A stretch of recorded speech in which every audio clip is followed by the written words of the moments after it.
I didn't intend on getting involved in any way. I wanted to take a break from politics, but I did want to support all of you.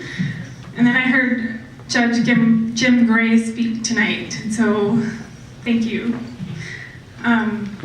So I guess I changed my mind, and I'm going to put my I am libertarian button on.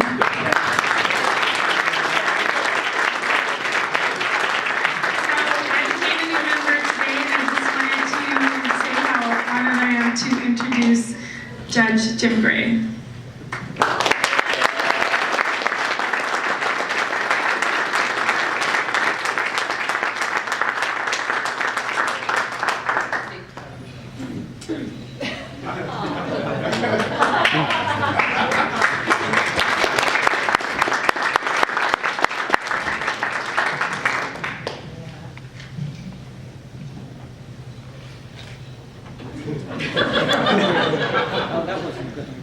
Margaret Thatcher died April 8th, 2013. She was the Prime Minister of England, Britain, from 1979 to 1990, the first, of course, and only female Prime Minister that they have had. And she often quoted a fellow by the name of Abraham Lincoln. And the quote was, "You cannot strengthen the weak by weakening the strong. You cannot bring about prosperity by discouraging thrift. You cannot help the wage earner by pulling down the wage payer." We libertarians, we Americans, we of the world owe her a debt. And she stood, while in office, for two essentially really important things: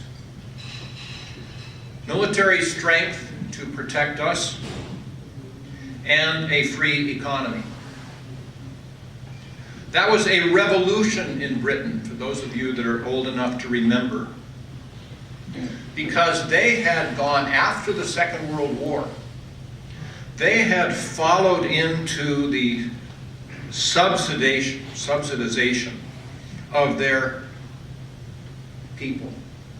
They had nationalized so many different companies: the railroads, the telephones, the airlines, the gas companies. All of these institutions, companies had been nationalized, and their economy showed it. It continued to descend. It continued to get worse.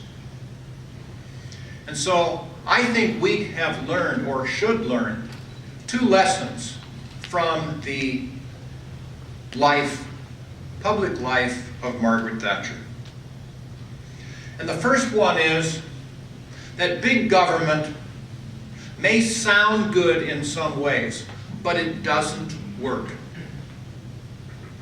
She sold the nationalized companies to the private sector, and the economy started to rise.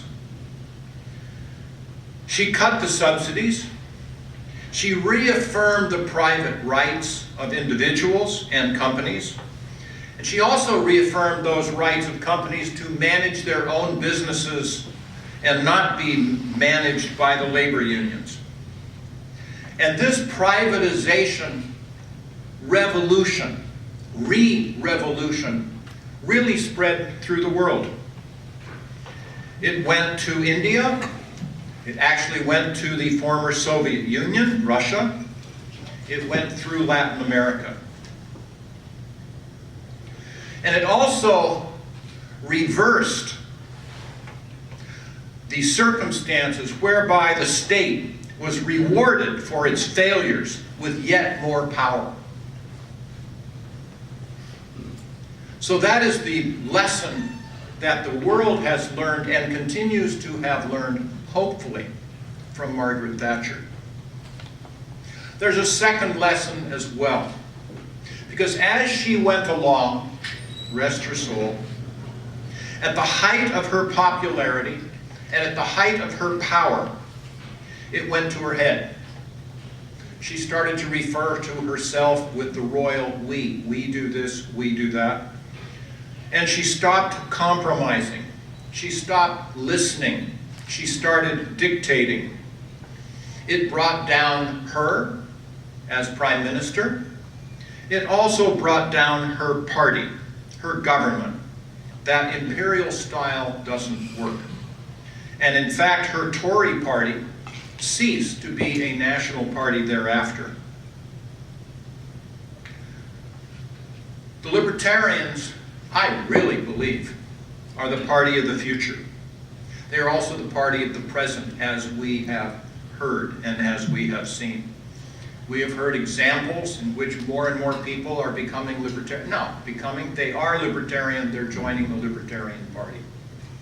We should embrace anyone, like we have heard earlier, with libertarian ideals. Classic liberals, classic conservatives. Speaking with some of us earlier today, where they're joining the Republican Liberty Caucus, and to which I say, great, good, may you prosper.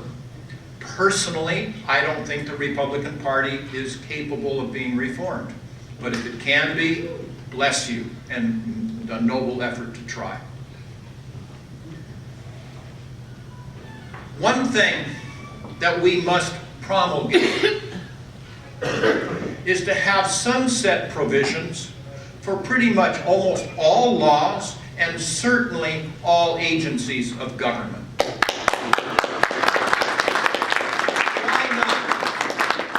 Why not have an audit of our government on a regularly scheduled basis? It is required by law for any public company.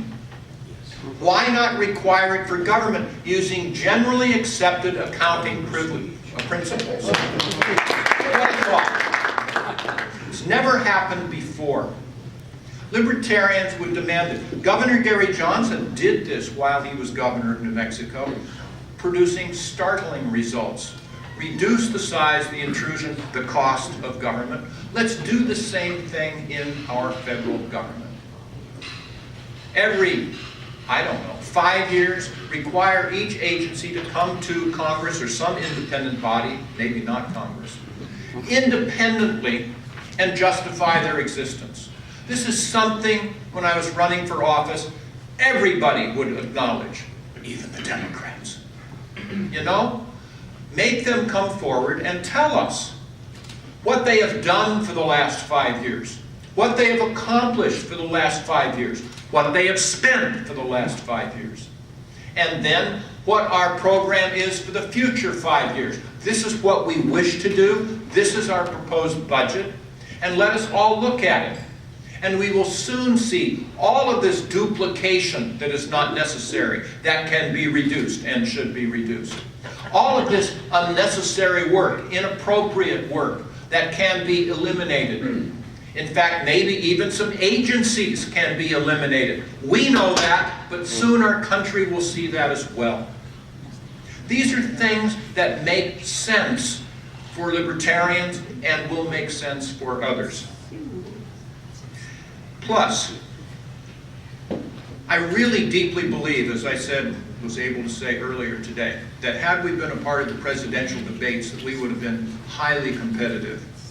But the thing that would have made people recognize, understand, strive for, and actually demand the election of libertarians into office was that we would put in a coalition government.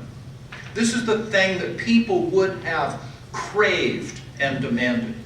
Yes, we would have put in independents and libertarians in the government, but as long as they agreed with our approach of financial responsibility and social acceptance, we would have had Republicans and Democrats also in our government.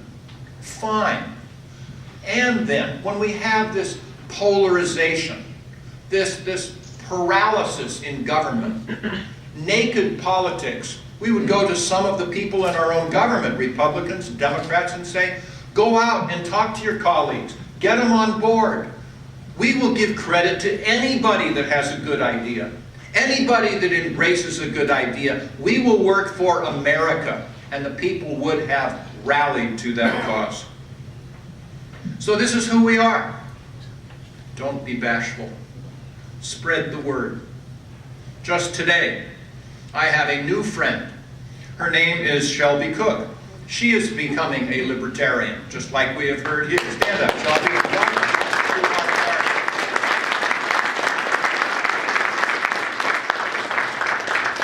There's so much that one person can do. So much. We've heard, honestly, Michael, it's up here, Michael, is an exercise in real leadership where he celebrates and appreciates what people have done. Michael, I appreciate what you have done. Thank you, Michael, for all of your...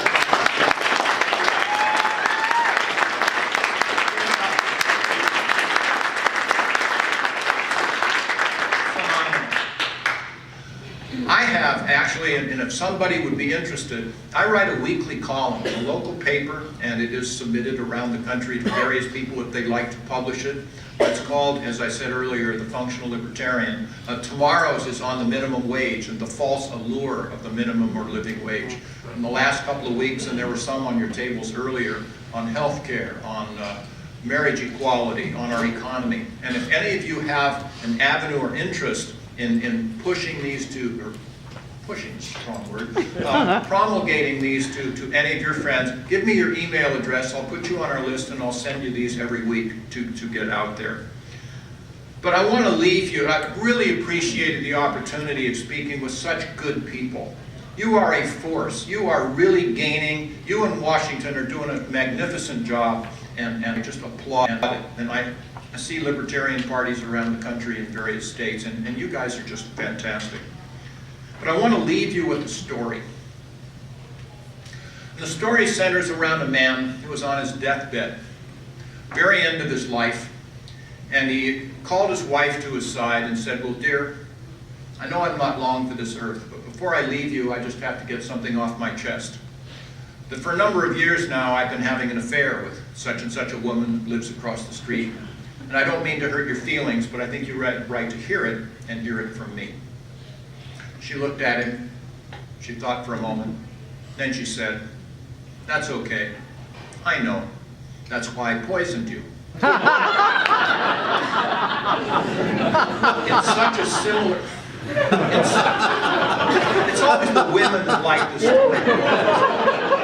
But in such a similar way, we are poisoning ourselves by our own government. This whole government of looking at some of our people, keeping us living in fear, telling us, and the minority groups exactly, "Oh, poor baby, the government will take care of you." And it's a trap. It doesn't work. We are poisoning ourselves by our very own chosen government. And it does not have to be that way. It cannot be that way. Look where it has taken us, and it's the libertarians that stand for liberty and responsibility and freedom and caring too that will bring us around.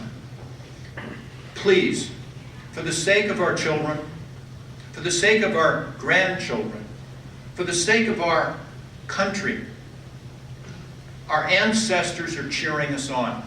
Our founding fathers are cheering us on, and so are everybody else, whether they know it or not. I'm proud to be a libertarian. I'm proud to be among such good people, and thank you, and let's go get them. So thank you again.